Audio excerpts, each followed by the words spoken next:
பெரும் எதிர்பார்ப்புக்கு மத்தியில் இன்று மாலை 5 மணிக்கு நாட்டு மக்கள் மத்தியில் பிரதமர் மோடி உரையாற்ற இருக்கிறார். பிரதமர் மோடியின் இந்த உரை எதை பற்றி இருக்கப் போகிறது என்ற பெரும் எதிர்பார்ப்பு எழுந்திருக்கிறது.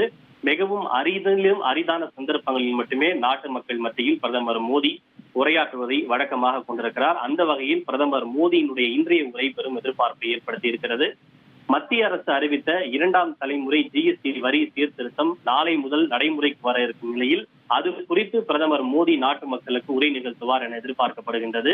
குறிப்பாக ஜிஎஸ்டி வரி குறைக்கப்பட்டுள்ளதால் மக்களுக்கு ஏற்பட போகின்ற நன்மைகள், எந்தெந்த துறையினருக்கு என்னென்ன பயன்கள் கிடைக்கப் போகிறது, குறிப்பாக வணிகர்கள் மற்றும் உற்பத்தியாளர்கள் இந்த ஜிஎஸ்டி வரி குறைப்பின் பலன்களை நாட்டு மக்களுக்கு நுகர்வோருக்கு முழுமையாக கொண்டு சேர்க்க வேண்டும் என்பதை வலியுறுத்துவதாக பிரதமர் மோடியினுடைய உரை அமைய இருக்கிறது. மேலும் நாளை முதல் நவராத்திரி பண்டிகை துவங்க இருக்கும் நிலையில் அது குறித்தும் பிரதமர் மோடி தன்னுடைய மக்களுக்கு பண்டிகை கால வாழ்த்துக்களை தெரிவிக்க இருக்கிறார்.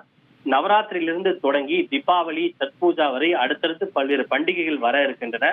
பிரதமர் மோடி சுதேசி பொருட்களையே வாங்க வேண்டும், நாட்டு மக்கள் உள்ளூரில் தயாரிக்கப்பட்ட பொருட்களுக்கு அதிக முக்கியத்துவம் கொடுக்க வேண்டும் என்று தொடர்ச்சியாக கோரி வருகிறார். எனவே நாளை நவராத்திரி தொடங்கி பல்வேறு பண்டிகைகள் வர இருக்கும் நிலையில் இந்த பண்டிகை காலங்களில் பொதுமக்கள் உள்ளூரில் தயாரிக்கப்பட்ட சுதேசி பொருட்களையே வாங்க வேண்டும் என்ற ஒரு கோரிக்கையை நாட்டு மக்களுக்கு மீண்டும் அவர் ஒரு வலியுறுத்தலாக வழங்குவார் என்று எதிர்பார்க்கப்படுகின்றது.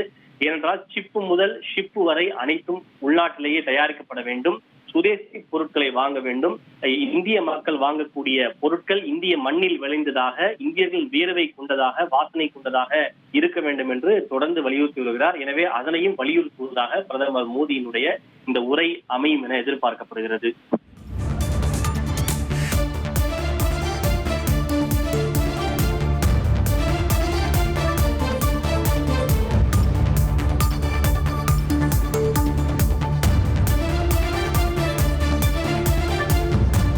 உங்கள் தந்திவன் தொலைக்காட்சியில் கணபதியே வருவாய் தினமும் காலை 7 மணிக்கு காணத் தவறாதீர்கள்.